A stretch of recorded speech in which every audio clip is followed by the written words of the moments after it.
Hello students, কালকে তোমাদের class এইটের পৃথিবীর অন্তর্মহলে যতটা করানো হয়েছিল তারপর থেকে আজকে আলোচনা করছি। চলো দেখে নিই। প্রথমে আছে ভূত্বক।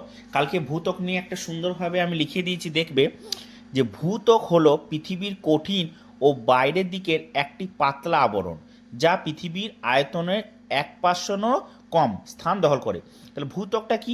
ভূত্বক যেখানে আমরা বসবাস করি, যে কঠিন আবরণ রয়েছে, যেখানে গাছপালা সবই জন্মায়, সেই স্তরকে আমরা ভূত্বক বলবো। ভূত্বকে দুটি স্তর নিয়ে গঠিত। ভূত্বকে দুটো ভাগে ভাগ করা যায়। কি কি? একটা হচ্ছে সীমা আর একটা সিয়াল। সীমার পাশে দেখো SI+Mg লিখেছি, অর্থাৎ সিলিকন আর ম্যাগনেসিয়াম। আর সিয়ালের কাছে SI মানে সিলিকন আর Al মানে অ্যালুমিনিয়াম। তাহলে এই স্তরগুলো নিয়ে একটু দেখে নি কি আছে বইয়ে। বলছে মহাসাগরের নিচে ভূত্বক গড়ে ওঠে 5 কিমি, আর মহাদেশীয় নিচে গড়ে ওঠে 60 কিমি গভীর পর্যন্ত। মহাসাগরের নিচে প্রধানত সিলিকন আর ম্যাগনেসিয়াম, দেখো সিলিকন SI আর ম্যাগনেসিয়াম Mg নিয়ে গঠিত স্তরটির নাম সীমা। তাহলে সীমা স্তরটি কোথায় অবস্থিত? মহাসাগরের নিচে সিলিকন আর ম্যাগনেসিয়াম নিয়ে গঠিত হয়। এই স্তর তুলনামূলক ভারী হয়। এই স্তরে দেখো এখানে এক জায়গায় লেখা আছে সীমা। সীমা স্তরে একটা উদাহরণ দেওয়া আছে, দেখো বেসল্ট শিলা। সীমা স্তরে একটা উদাহরণ তুই বলে কি শিলা দেখা যায়? বেসল্ট শিলা সীমা স্তরে দেখা যায়। এরপর আসছে যেটা সিয়াল স্তর। সিয়াল স্তর কি? মহাদেশের নিচে। তাহলে সীমাটা হচ্ছে মহাদেশের নিচের, মহাসাগরের নিচে অবস্থিত, আর সীমাটা মহাদেশের নিচে অবস্থিত। এদের মধ্যে পার্থক্য আসতে পারে, পার্থক্য সময় এটা লিখতে পারো তোমরা। মহাদেশের নিচে প্রধানত সিলিকন আর অ্যালুমিনিয়াম, তাহলে SI আর Al নিয়ে গঠিত স্তরকে আমরা বলবো সিয়াল। তাহলে সীমা আর সিয়াল হচ্ছে ভূত্বকের দুটি স্তর, যেটা সীমাটা অবস্থিত সিলিকন আর ম্যাগনেসিয়াম নিয়ে, আর সিয়ালটা গঠিত হয় সিলিকন আর অ্যালুমিনিয়াম নিয়ে।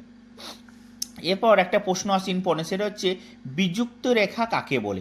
ভূপৃষ্ঠ থেকে কেন্দ্র পর্যন্ত যেখানে যেখানে ভূমিকম্পের তরঙ্গের গতিবেগ পরিবর্তিত হয়। তাহলে ভূপৃষ্ঠ থেকে কেন্দ্র অবধি যেখানে ভূমিকম্পের তরঙ্গের গতিবেগটা কী হয়? পরিবর্তিত হয়, সেখানে ভূপৃষ্ঠবিদ্যা এটাকে বলা হচ্ছে বিযুক্ত রেখা। তাহলে বিযুক্ত রেখা দেখো আমরা সিয়াল আর সীমা মাঝে একটা স্তরের লেয়ার মতন দেখা যাচ্ছে, যেটা আমি তোমাদের পরে আরও একটা ভালো ছবিতে ভালো করে ক্লিয়ার করে দেখাবো। দেখো এই ছবিটাতে তোমরা পাবে ভালো রকমভাবে। তারপর এদিকেও একটা ছবি খুব সুন্দরভাবে দেওয়া আছে, আমি তখন এগুলা ডিসকাস করে দেবো। তাহলে কি আছে এখানে? প্রশ্ন আরেকটা আসতে পারে যে সিয়াল আর সীমা দুটোর যে স্তর রয়েছে তার মাঝে কোন বিযুক্ত রেখা দেখা যায়? সিয়াল ও সীমা স্তরের মাঝে কনরাডো বিযুক্ত রেখা দেখতে পাওয়া যায়। তাহলে এখান থেকে তিনটে অনেকগুলো প্রশ্ন। ভূত্বক কাকে বলে? ভূত্বক কাকে বলে এটা আমি লিখে দিয়েছি, দেখে নেবে। তারপর সীমা কাকে বলে, সিয়াল কাকে বলে, আর দুটোর মাঝে অবস্থিত বিযুক্ত রেখার নাম কি?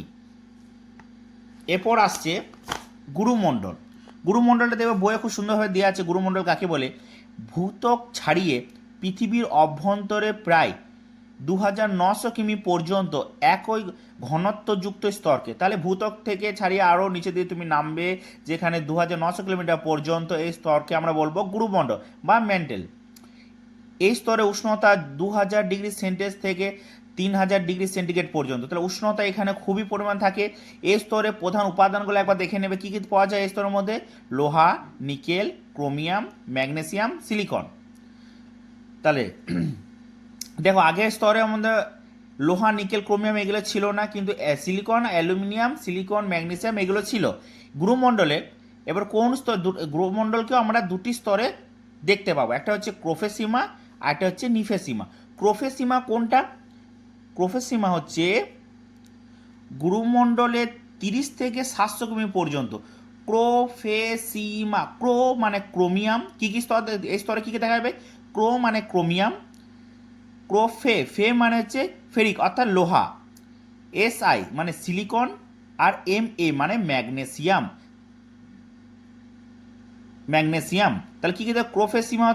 ক্রোফেসিমা অর্থাৎ ক্রোমিয়াম, লোহা, সিলিকন, ম্যাগনেসিয়াম প্রাধান্য দেখা যায় বলে এই স্তরকে আমরা বলবো ক্রোফেসিমা। এর পরের স্তর কি? গুরুমণ্ডল। তাহলে 700 অব্দি গিয়েছি, 30 থেকে 700 কিমি পর্যন্ত। তারপরে গুরুমণ্ডলের 700 থেকে 2900 কিমি পর্যন্ত স্তরে কী কী দেখা যাবে? এখানে দেখা যাবে নিকেল, লোহা, সিলিকন ম্যাগনেসিয়াম অর্থাৎ নিকেল NiFe, সিলিকন Si আর ম্যাগনেসিয়ামে Ma ধরে নিচ্ছি, নীল হচ্ছে নিফেসিমা। তাহলে ক্রোফেসিমা নিফেসিমার মধ্যে পার্থক্য তোমরা করতে পারবে, স্তরগুলো লিখবে, এ স্তর কত দূর, কি কি পাওয়া যায় এখানের মধ্যে, কি কি উপাদান দেখতে পাবো, এখানে কি কি উপাদান দেখতে পাবো, তাহলে দুটো পার্থক্য হয়ে গেল। তাহলে আবার একটা বিযুক্ত রেখার মধ্যে প্রশ্ন আসতে পারে। তাহলে আমরা দেখো ভূত্বক পেলাম, ধরো এখানে ভূত্বক, তার কিছু দূর পর্যন্ত এখানে আমরা কি পেলাম, এটা হচ্ছে ভূত্বক যদি ধরি, আর এখানে পেলাম গুরুমণ্ডল, তাই তো, ভূত্বক আর গুরুমণ্ডল পেয়েছি। ভূত্বমণ্ডলে দুটো স্তর পাওয়া যাচ্ছে।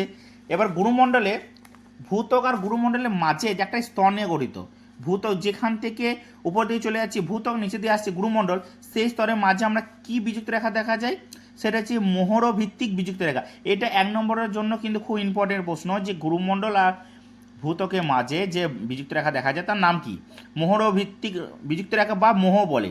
এবার গুরুমণ্ডলে দুটো স্তর আমরা দেখতে পাচ্ছি, ক্রোফেসিমা নিফেসিমা, মানে গুরুমণ্ডলে দুটো স্তর আমরা দেখতে পাচ্ছি। গুরুমণ্ডল যদি এখান থেকে এতটার মধ্যে গুরুমণ্ডল হয়, তার মাঝেও দুটো স্তর দেখতে পাবো, একটা হচ্ছে ক্রোফেসিমা আর ডিফেসিমা। মাঝে যে বিযুক্ত রেখা দেখতে পাচ্ছি তার নাম কি, তার নাম হচ্ছে রেপিত্তি বিযুক্ত রেখা। আজকে এই পর্যন্ত রইল, পরের ভিডিওতে তোমাদের কেন্দ্রমণ্ডল সম্পর্কে আলোচনা করব, অ্যাস্থেনোস্ফিয়ার আছে, আর এই ছবিটা যে আছে সেই ছবিটাকে নিয়ে তোমাদের ক্লিয়ারভাবে বুঝিয়ে দেবো। ঠিক আছে।